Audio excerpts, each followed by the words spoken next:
Live from the Pines, episode 98. Tonight we welcome special guests, athletic coordinator, head football coach, Coach Claude Mathis, DeSoto High School. How you doing tonight, Coach? I'm doing great, man. How are you doing? I wish I was in your shoes this week. I'm glad I'm in my shoes right now myself, so I'm enjoying it. I understand that. Well, Coach, big week for you guys. Big game Saturday coming up. But before we get into all that, Coach Mathis, where just I want to hear a little bit about you. Where did it all start for you? Where'd you come? Where'd you start off at? Where were you raised at? Where'd you play ball at? All that good stuff. Well, I was very blessed to be I played ball in Bartlett, Texas. It's a small 1A school that has some great tradition and great culture there. And was very fortunate to win two state championships there. And from there, I was coached with the Texas State, which is Southwest Texas State at the time. I saw your the Hall of Fame. Yes. I'm nominated for that, and hopefully one day I get in there. We don't know, but hopefully I will.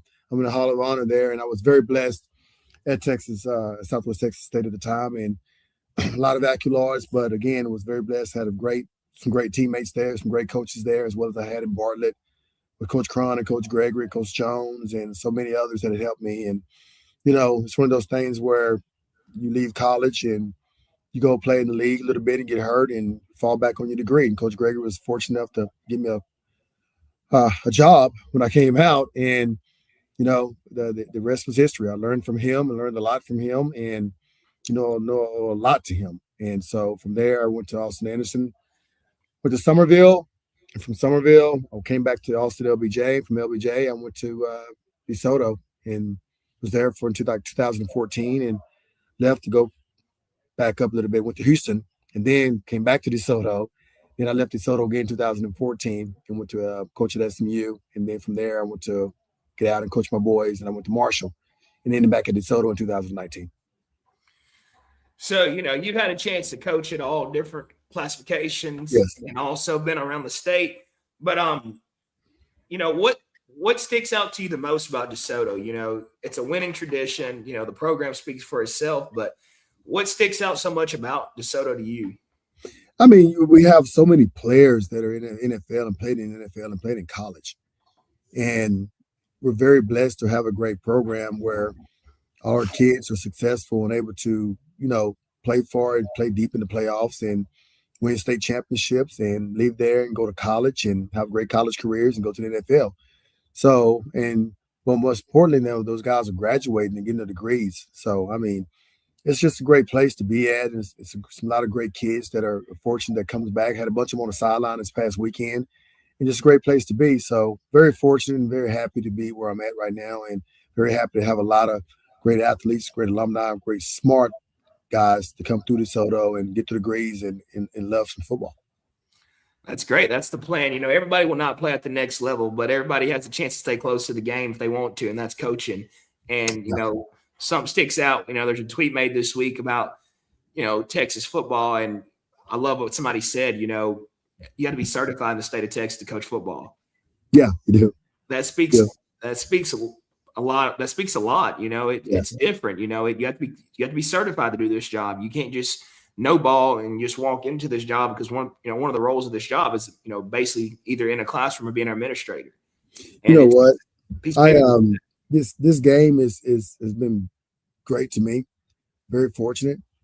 But when you have games like you had this past weekend, you're like, wow, Texas football is the best. It's one of the best programs you can be a part of, I think, with DeSoto. But more importantly, you just surround some great coaches in this state.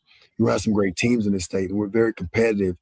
And you look at the kids, how they showcase their talents, and the coaches, how their coaching skills, man, it's nothing like it. So I'm really enjoying Texas high school football this year, and it's great. I have some great coaches in the state of Texas.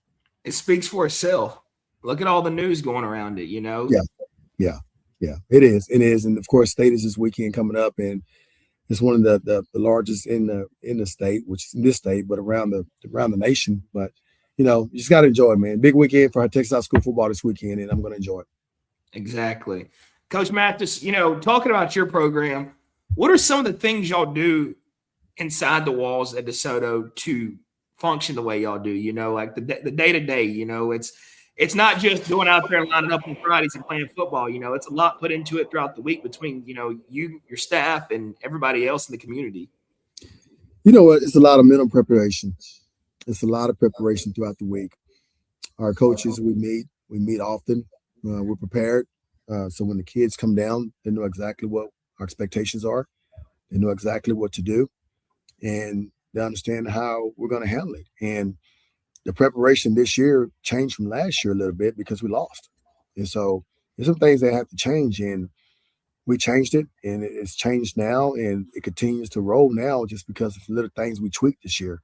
And when I tell you we tweaked them because, man, we started off 0-2, but you can't stay at a level where you think you're going to be great. If you get stuck and stable, it won't work. And so we had to be uncomfortable. And we had to make my coaches uncomfortable. And I had to be uncomfortable. So we did some other things that has really paid off this year to help us out and try to be consistent in what we do. But at the same time, you have to adapt to your kids. And I think we've done a great job in adapting to our kids this year. But at the same time, man, we've done some good stuff this year that's really helped us out to get to where we're at right now. And I owe a lot to my coaching staff for coming up with some great ideas to get the reaction from our kids and get the response from our kids that we need in order for them to take it to another level. They've done that this year. That's huge, and I Yes. saw something today, and I read something, and it was basically saying if you can't depend on, if a head coach has to do the job of his assistants, then the head coach isn't doing his job. And when you have a staff where you can depend on your assistant coaches to take care of things, so you don't have to take care of things. It makes everybody's day easier because you can prepare to be a head coach and not worry about all the other things. Yeah, and I lost some coaches this year too. We've coached with some coaches short this year, and my guys have pitched in and really took the reins and really picked up the slack. So I give kudos to my staff right now. I mean, they've done a great job, and they know my expectations, and they know what our standard is. And gosh almighty, man, I have a great staff. I have a great staff, and I can put my staff against anybody across the nation. I just know we'll get the job done. I understand that. Coach Mathis, having the talent you have on your roster, how do you manage to keep everybody engaged? Nobody's bigger than the team. Oh, boy, it's part of our culture. It's our expectations, and I won't waver from it. Nobody's bigger than this team, and those guys understand that. The good thing about this group, this class, they had to understand that. We had some young kids this year that didn't understand that. But our culture is so strong, and our alumni base is so strong that the foundation is already laid, and they have to follow it. And we're not going to waver from that because we know that's best for them, and we understand what has gotten us over the hump here at DeSoto, and it works. It works for us. And not everybody can play at DeSoto. We know that, but these guys have bought in. They're coachable. They understand our culture. They understand our expectations. They understand that we won't waver, and they're going to have some fun with it too as well. So they've done a great job in finally getting it, and we're playing as a team finally, but it took a while. It took us a long time to get this thing right this year, but we're very consistent with it. We didn't waver as coaches, and they understood that, and we got it. They finally got it. Going back to what you said, everybody knows y'all started the season off 0-2. Yeah. And a lot of people were counting y'all out, Yep. but it's real early in the season, Mm-hmm. You're learning, like you said, you're young, you're learning a lot about your guys are learning a lot about y'all, things are, it's not just practice, this is week to week now, we're on a time scale. Sure. But, you said something that stood out a lot, like you were able to adapt to change. Yeah. And, how hard is that to do with a group of 14 through 18 year olds, probably on y'all side, but, how hard is that to do in the middle? You have to know your players. You have to know your players. You have to know your players.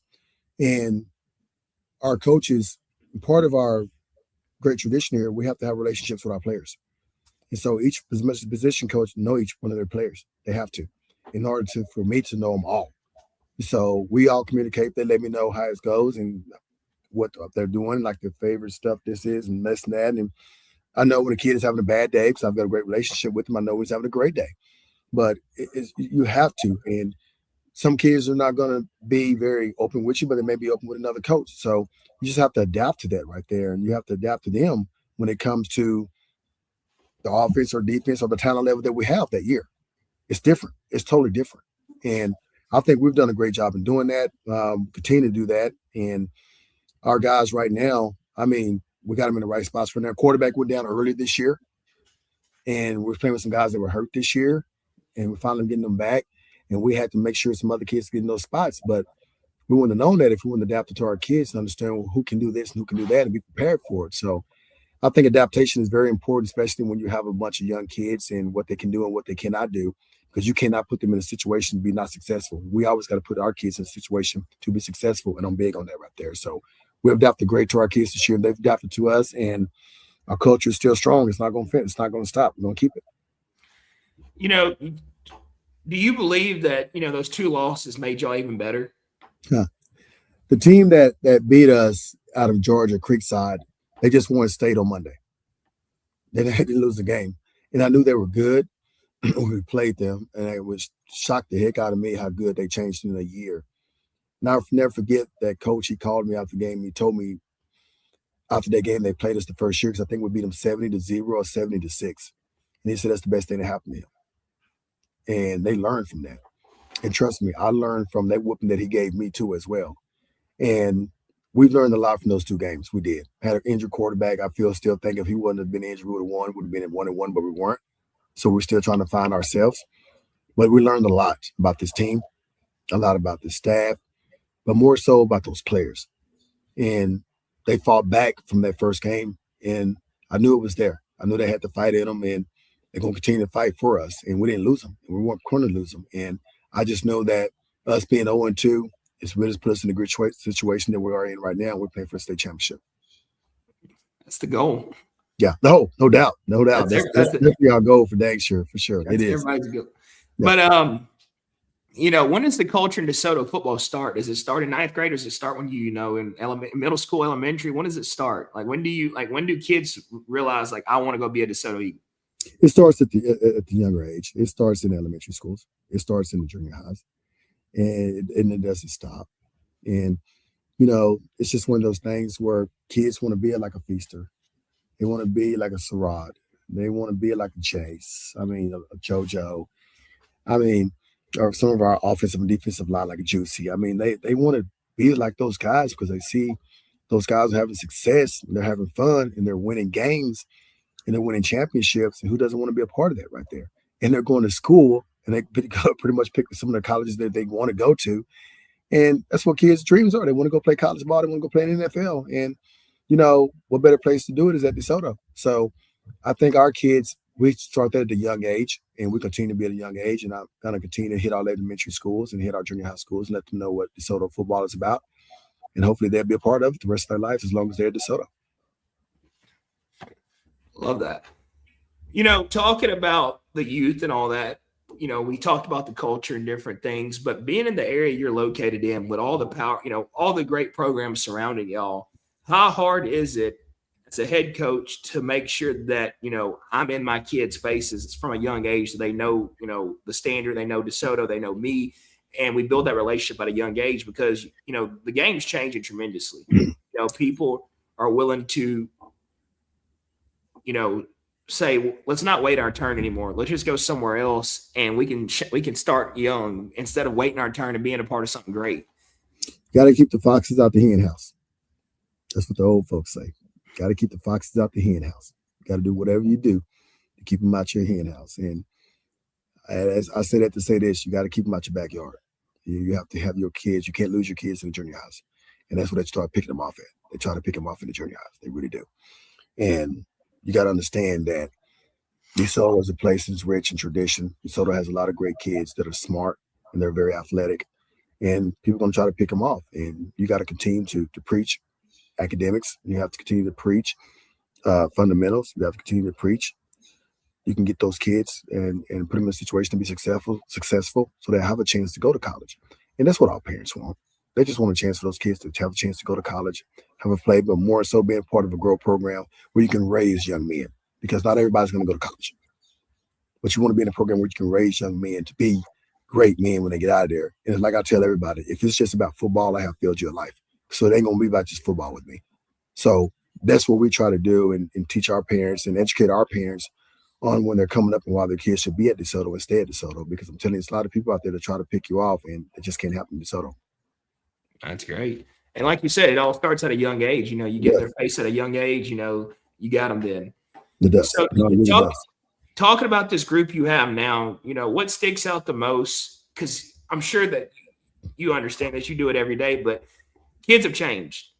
Yes. Times have changed, kids have changed. What have you had to do different, with this new generation of kids? Because, you know, 10 years ago, you could have all the talent in the world, and no matter what day it was, they were going to show up and give you 100%.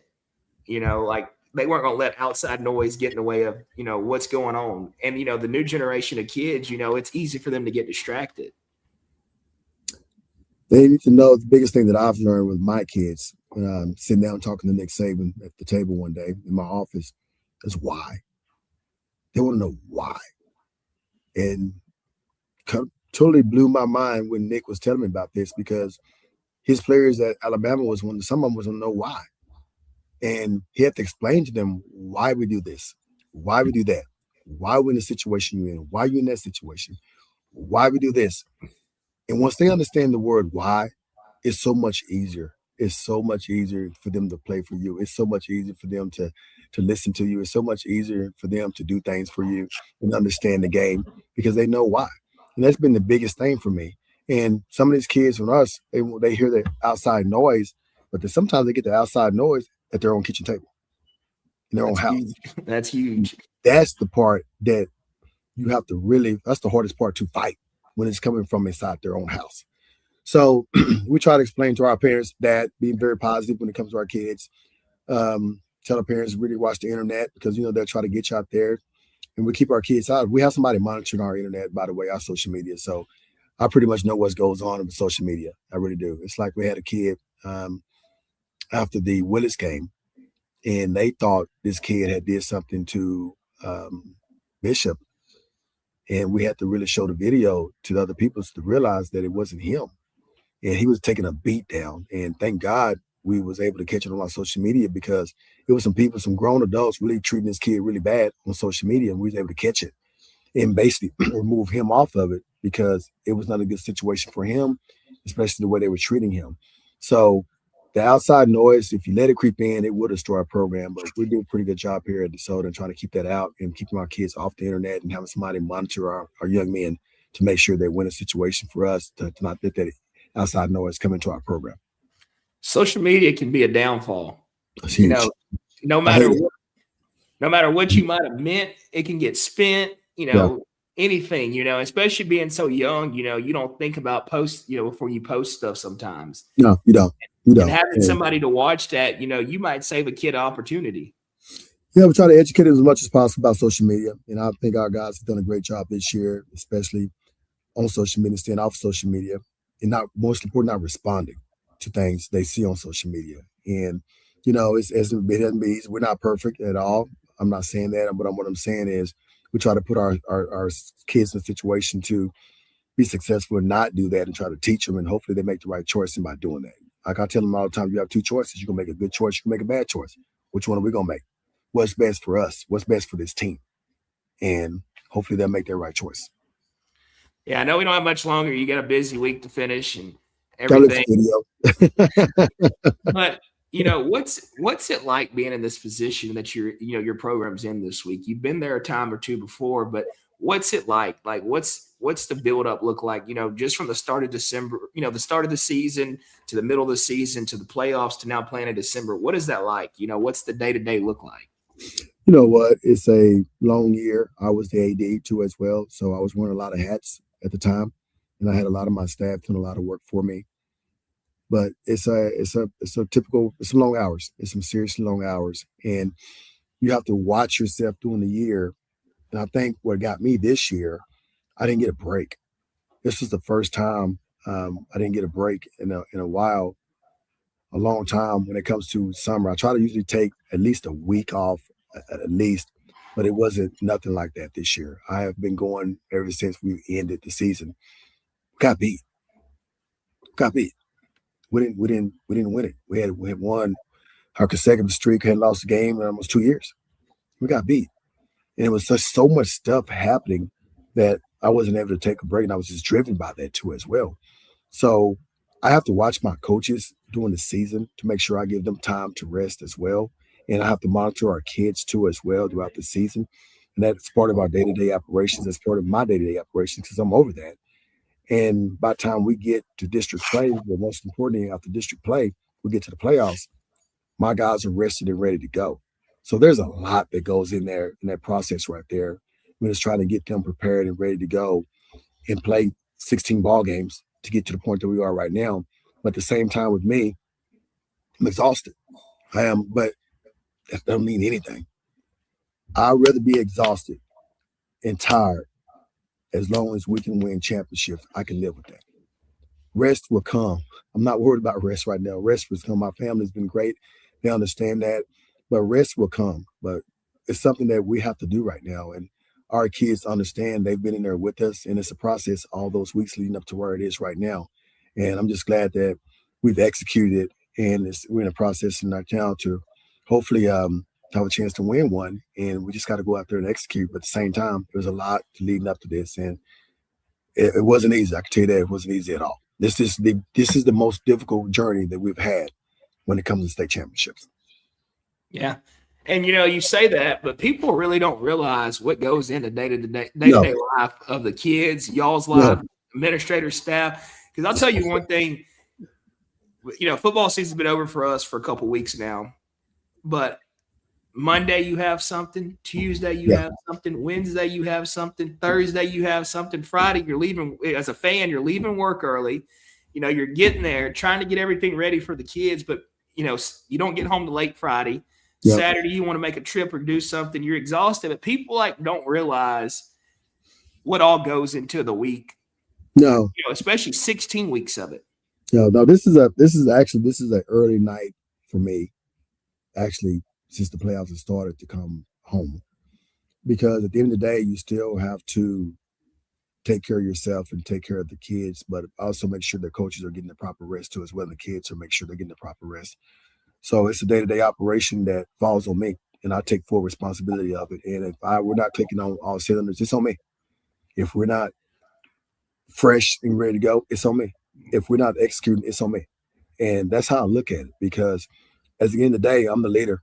I'm the head coach, and our coaches and our players they have to respond. And if I can't get them to respond, there's no need to be the head coach. It won't work. But I think right now, our coaches right now and our players they're doing a great job and getting to this point where we're fresh, we're ready to go, and we're taking it one game at a time. And hopefully, the day-to-day operation continues the next couple of days where we can execute and be things and do things right. Yeah. That's what you got. That's what you came this far for, Yeah, to finish the mission, win it all. But you talk about all these different things that y'all do throughout the day and all those things. Do things start to slow down when you get this far in the year? Like, are you taking a step back? Or are you still on the gas? you know what? I'm on gas. My foot is to the dang pedal, and it's not stopping. We don't waver, and we're not going to waver. The minute you ease up is the minute you get beat. The minute you get relaxed is the minute you get beat. Why come this far and ease up now and get your tail whooped? And that's one of the biggest things that I've learned when I got there because I told myself, I'm tired of losing in the semifinal games. If I ever got back to a semifinal game again, I'm not losing. I'm not. It's different. And we've been blessed to pull that off. So, no, we're not stopping right now. We know what's ahead. We know it's a big challenge ahead, but no, it would be god awful for us right now to stop and go into Saturday's game and get our head beat in. No, that don't work with me. So we still got the foot to the pedal, and we know what's at stake right now, and we're fresh, we're ready to go, and it's not going to stop. After Saturday's game, that's when we can stop.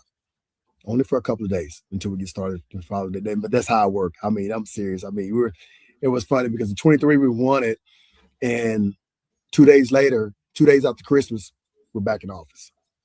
We were back in office. We were back in the office at it again. And because we knew we had to rebuild a little bit, and it's just the way we're built here, man. We are. And I just can't thank the families enough. But my coaches are They know how to get things done. We know how to get things done, but it's just part of our tradition and part of our culture, and we can't stop. Yeah. What's the motto this week? What's the motto going into this game Saturday? Team.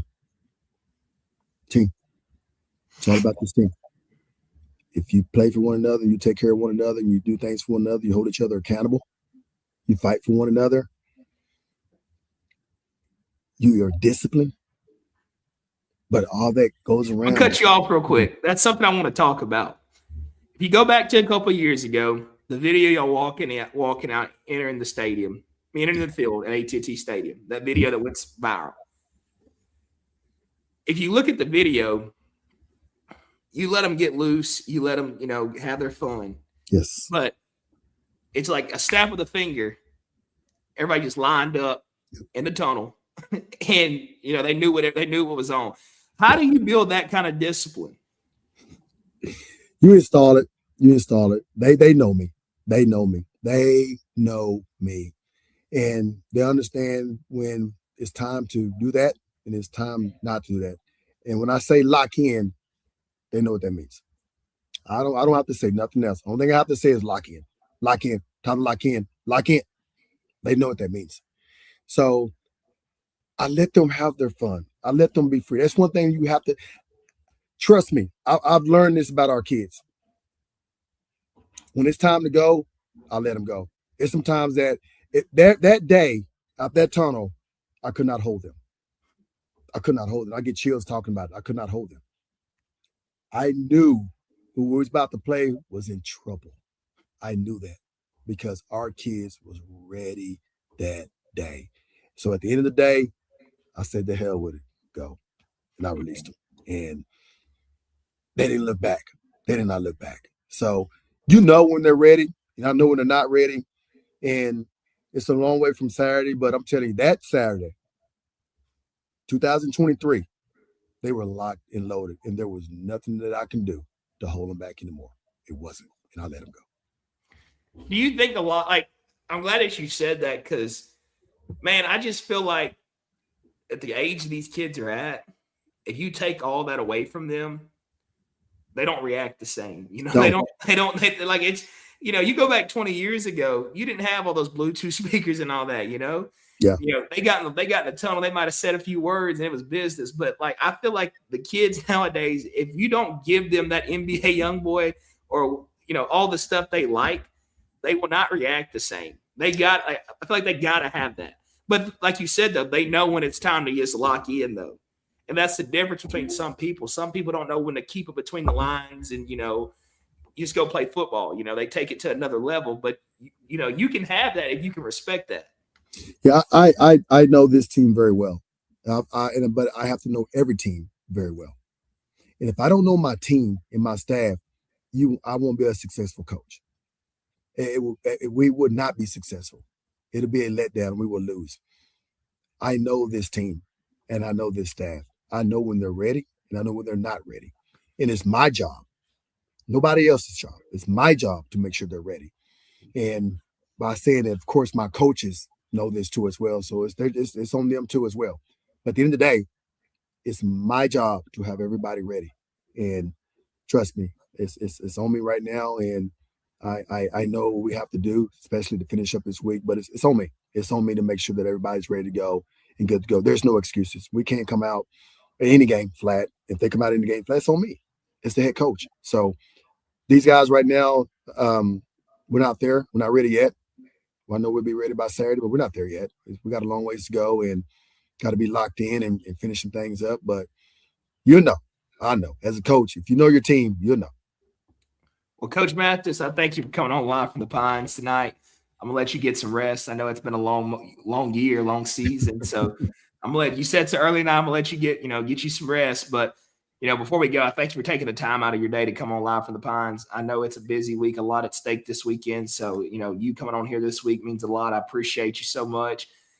Before we go, I want to give a big shout out to our guys at Zilker Belch. You discount code Pines936 for all online orders. I want to say they got some green. We got to get Mathis in a belt. We got to get his staff in a belt. We'll see what we can do with that. But I thank you again for doing this, Coach Mathis. I look forward to having you on again in the future. I'll be there in the house Saturday, ready to celebrate and rep you guys. And wish y'all nothing but best of luck this weekend. Well, I appreciate it. I told our guys we can rest on Sunday. We can Rest on Sunday. We can rest on Tuesday. We can rest on Wednesday. But this week, we got to get the job. Are we taking Christmas week off after the win? You know what? I'm not. I'll probably be going on vacation with the family somewhere. Not vacation, but visiting family members and trying to spend time with my kiddos, man, as much as possible. But no. And then I think we have another big event coming up. I think in January that it hasn't been announced yet, but they're going to announce something in January that I'll be doing in January. So no rest for the weary, man. No rest for the weary. But I love it, and I'm glad it's football, so I love it. I love it. If you love it, you're having fun. You have to enjoy it right now. And I know this year, I have enjoyed it. God has put me in a situation to enjoy this, and I am enjoying the moment this year, this run, and it's been fun. I wish every coach could experience what we're feeling right now and what we're going through right now. I forgot the percentage of how many coaches are in the state of Texas, right. And how many actually get to play this, right. Get a chance to play this weekend. That's crucial because I know what it feels like now. So I get it. I get it. And I wish every coach could feel this way. And it's wonderful, man. It is a wonderful feeling. And, you have your family want to come to the game. You got family just always, it's almost like a family reunion. But you see the kids, they're laughing and they're smiling, and not everybody's playing week 16. Only 4 teams. It's 6A are playing. And some people didn't play round 1. No, I'm telling you. And so you have to cherish the moment. You have to enjoy the moment. And I just thank God that we're blessed to be in this moment right here. And I'm going to enjoy every minute of it. Well, you heard it here live from Coach Mathis. This is what makes Texas high school football so great. It is. Thank you again, Coach Mathis. We got to do this again. Thank you again. Thanks for inviting me, man. I appreciate it, man. I coached at Marshall a little bit, so I know about the Piney Woods a little bit. And kudos to my family and my friends out there in Marshall, man. I love you guys, man. And it's nothing like some East Texas. So kudos to Marshall. Yes, sir.